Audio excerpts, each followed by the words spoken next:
Okay, I want to share with you a little trick and a technique, a way of thinking, which really helps how we refine work that teams are going to deliver. This could be either for a Scrum team, an iteration team who bring work through sprint planning, or in the case what I'm working on at the moment, it's actually a team who are working on Kanban. And there's a few principles we need to think about. In technology and software, we work in a complex environment. So we don't know what we don't know, and often the best way to find out is to do the work. But herein lies the paradox, because often we feel more comfortable only starting the work when we have sufficient knowledge. A phrase I've often heard of developers saying, if only the BAs could get the requirements right, I will code it. Just tell me what you need to code and I'll code it. Sadly, we don't live in that world anymore, so the best way to learn is by doing. But we don't want to start too early because we want to be ready to do the work, to be effective. Otherwise there could be relearning, there could be handoffs, there could be delays. So I'm going to share with you now a curve, a response curve of what we know when and what would be ideal and maybe what isn't ideal. So let's look at a very simple value stream. We've got a backlog of work. So this is the whole company, it's maybe 2 years worth of stuff, maybe it's months worth of stuff. But at some point, product managers, product owners would bring it through a discovery phase.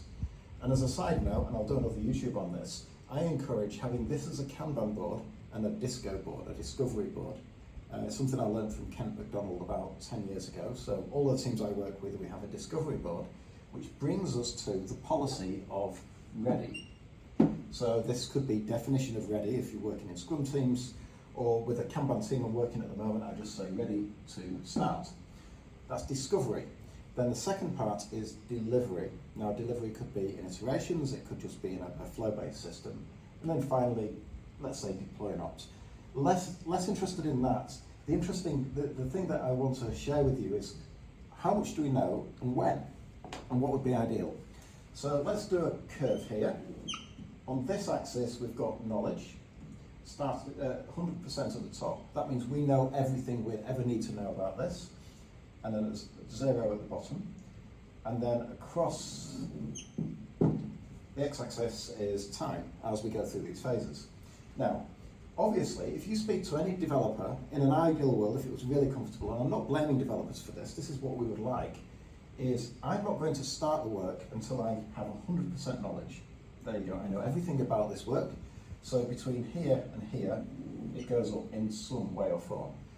Now that is the problem here, and what we need for product owners to do, and the way we want to shift our thinking, is to be able to start the work with partial information, incomplete information. So this is what I think really happens. Let's start with a Scrum team. It's in the backlog, we know something about it, and it starts to edge up. We go through discovery, we know a little bit more.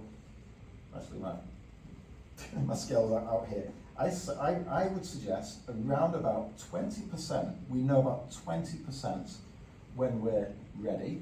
So we've got it to definition of ready, and it's ready to pull into the next sprint. And then during sprint planning, this, by the way, with teams I coach, we do estimating, we have a deeper discussion all together as a team about this one item of work. We tend to spike up. I mean, a sprint planning half a day long for a 2-week sprint, we'd probably go up to, let's say, 80%. And then the rest of it we learn during delivery. So it then goes up to, let's say, 99%, 99.9%, because we never know everything about it. I'm going to challenge you that I can prove this has happened in the past with you, because sometimes you've done some work, you get to here and you lose the machine crashes or something, and you have to do it again. Second time around, it's much easier because you know everything about it. So that is what I think realistically happens. So with the Kanban team that we're talking about with today, what I'm going to suggest, if I use a nice blue sticky, is we have the discovery board, we know something about it to begin with. During the discovery phase, where we're looking at the next 2 or 3 weeks worth of work to put into our most immediate backlog, not the overarching master backlog, but our personal Kanban backlogs, we will do some discovery work, we'll meet ready, and we'll see it drift up to somewhere like 60-80%, and then we can start the work. We know enough to get started, and we've mitigated most of the risk, but we can never predict the future. There's always going to be stuff we don't know, which we learn about as we deliver the value, 98-99%. So the purpose of what I'm trying to share with you here is this curve here to reassure you, even in sprint planning, even if you're refining to get ready, you're not going to know everything. That's fine. We can always shift the estimates as we do the work.